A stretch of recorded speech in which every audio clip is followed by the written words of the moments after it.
part of the language formation. Now there is one more area, vestibular area. What the meaning of vestibular? What is the vestibular nucleus? It is meant for the equilibrium, isn't it? It is meant for the equilibrium. Then where it is positioned, there must be an area for the vestibular function. Yes, of course. There is the intraparietal sulcus here, isn't it? This is the intraparietal sulcus. This is the intraparietal sulcus and the anterior end of that.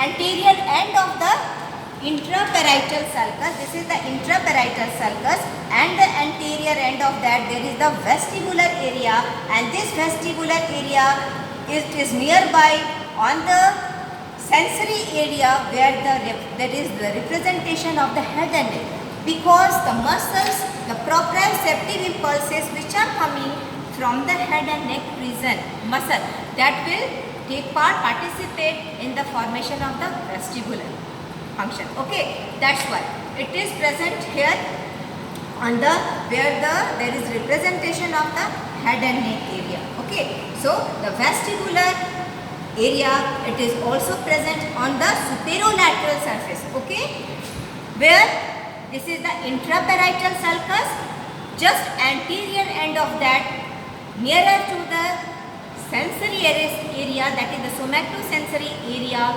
where there is representation of which part of the body? That is the head and neck area, which is this area which is needed for the equilibrium, balancing. Okay. Now, one more area for taste. This is sweet, this is sour, this is bitter, this is salty, isn't it? So, can you imagine where the area of taste is present? In the whole of the cerebral hemisphere? Anyone? Where it is present?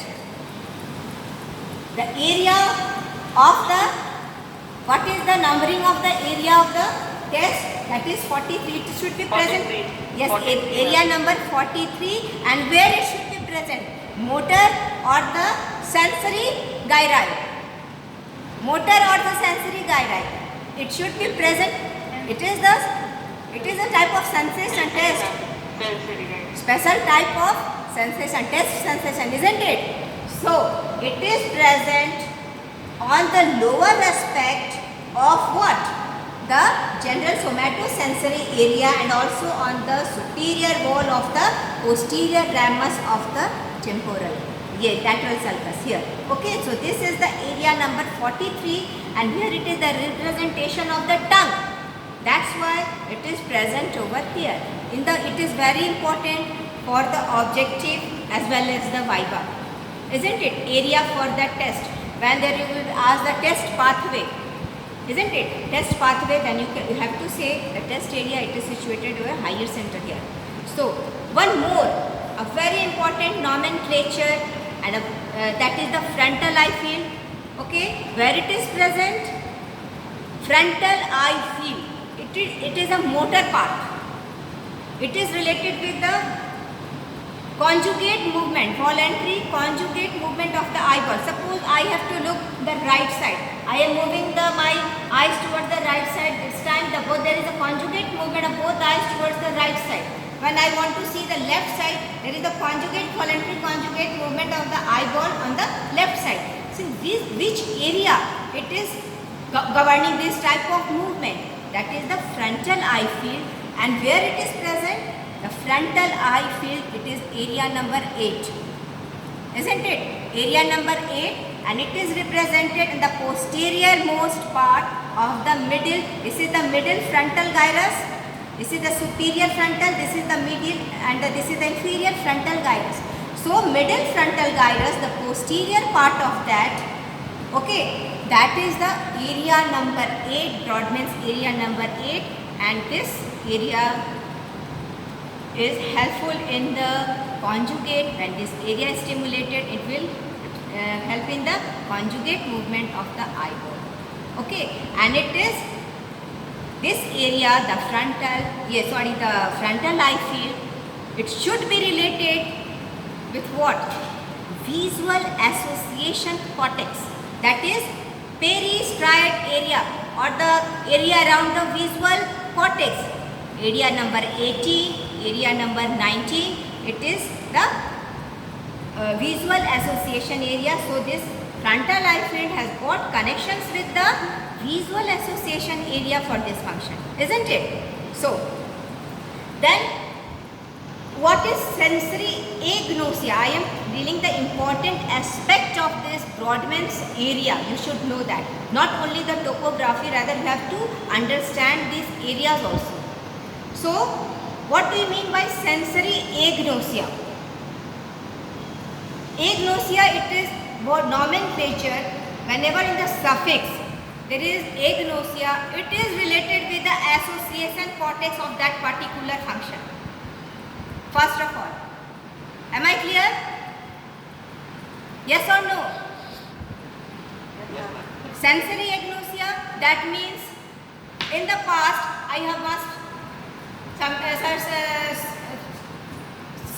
imagine that this is the forceps here, okay? That I have in the past experience I have saw that this is the forceps. But if there is sensory agnosia, association cortex, the sensory association cortex, area number 5 and the area number 7, isn't it?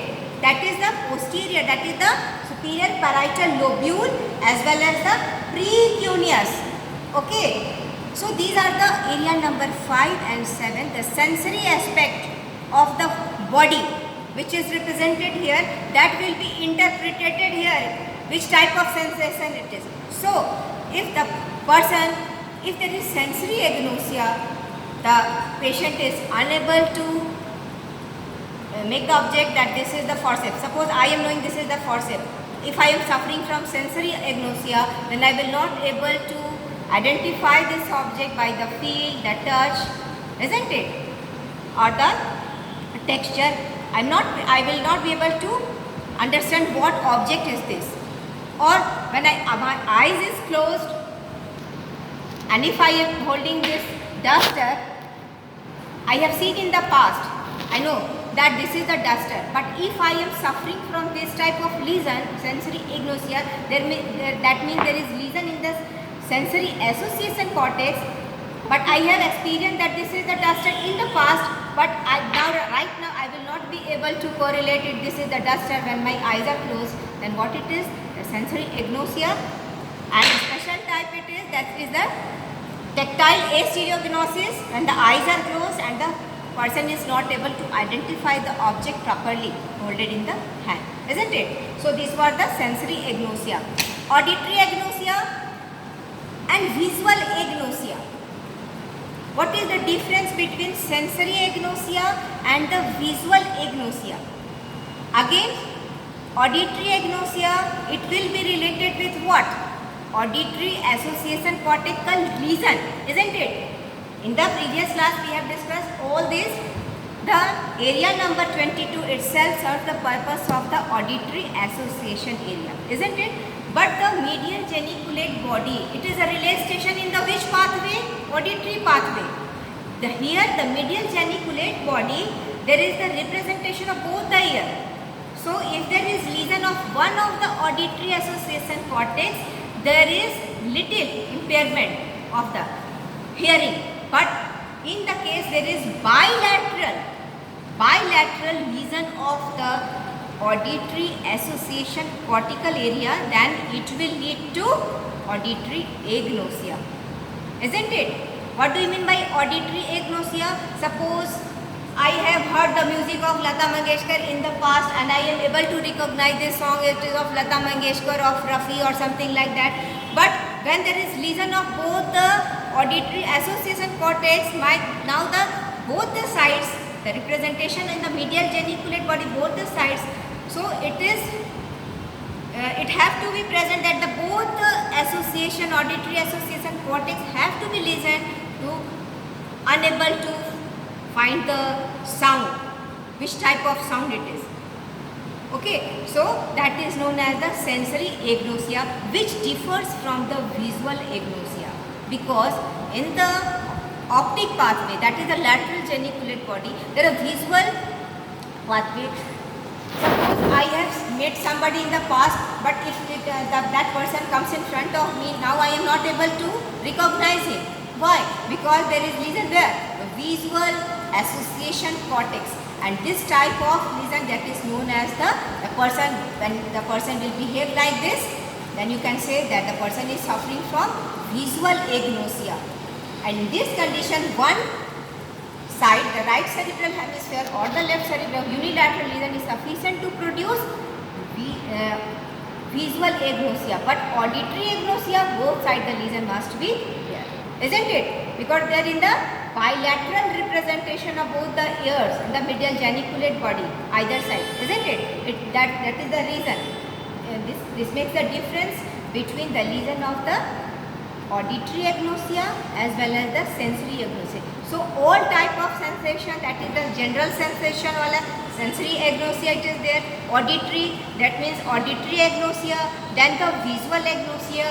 All these agnosias nomenclature are related with the, first of all keep in mind, it is related with the lesion in the association cortex, which is supposed to interpret that type of sensation, and then it will relate to that particular area for that. Yes or no? Clear?